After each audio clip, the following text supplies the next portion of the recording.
Despite leading by 2 goals with just 3 minutes of normal time to go, Shauna, it was a 3-2 defeat on Sunday against Cardiff City. That must be difficult to take still, even now, a few days on.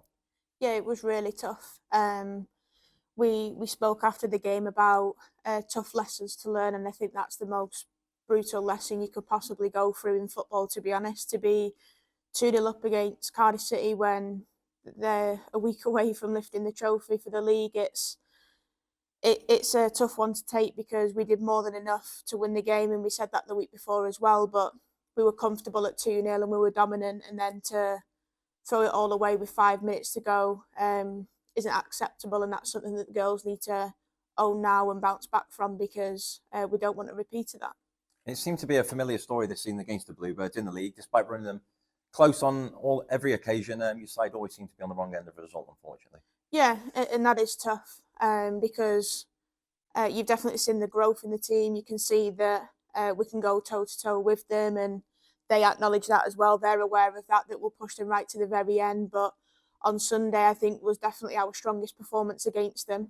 And after getting knocked out at the semi-final stage the week before, that was always going to be a tough one to bounce back from. But the girls did it. They regrouped, and you could tell they were up for Sunday, and they wanted to try and disrupt Cardiff City's momentum, and they went and did that for 88 minutes. But unfortunately, we were on the wrong end of that result, and to lose in the manner that we did with 5 minutes to go was really tough. And no doubt the girls are still feeling that this week, but they've got 7 days to refocus and shift their mindset and be ready to perform against them again. Yeah, well, quite extraordinarily, it's Cardiff City again on Sunday for the third weekend in a row.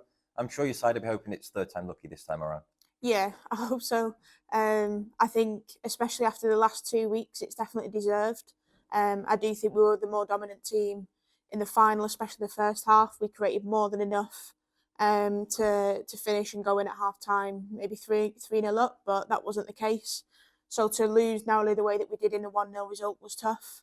Obviously, you then look at Sunday and we led the lead for 88 minutes and then threw it all away, which isn't acceptable. But hopefully this time round we're able to reflect on the two performances that are much better than previous weeks when we haven't been ourselves, and we're able to try and find the positives in what we did on Sunday and get it over the line and get the 3 points.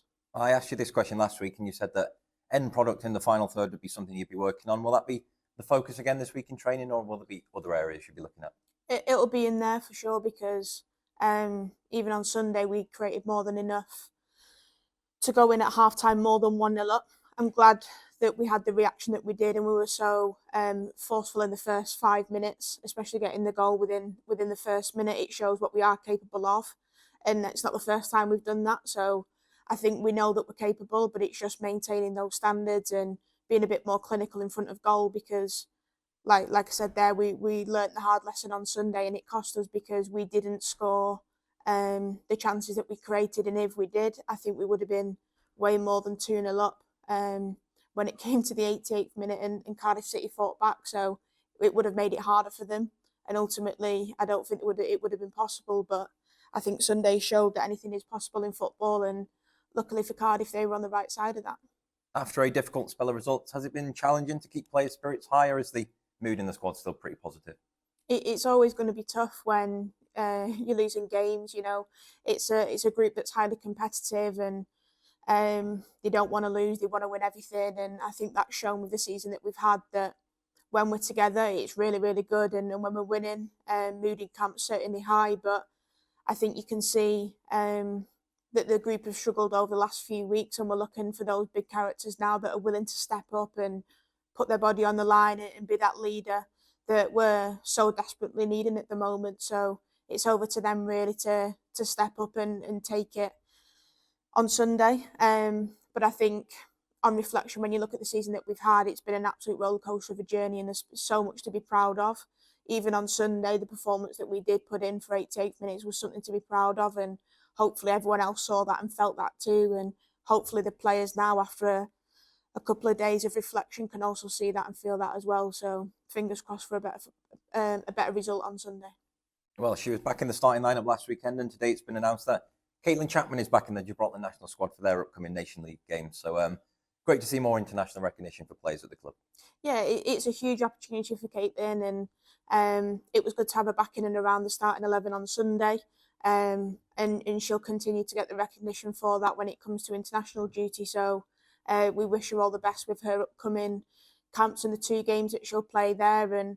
And for us, it's fingers crossed she gets full 90 in both of them, so she can return fit and healthy and on cloud 9 really. Because when we got Caitlin back from the last camp, she was full of energy and full of confidence, and that's the Caitlin that we want to see moving forwards.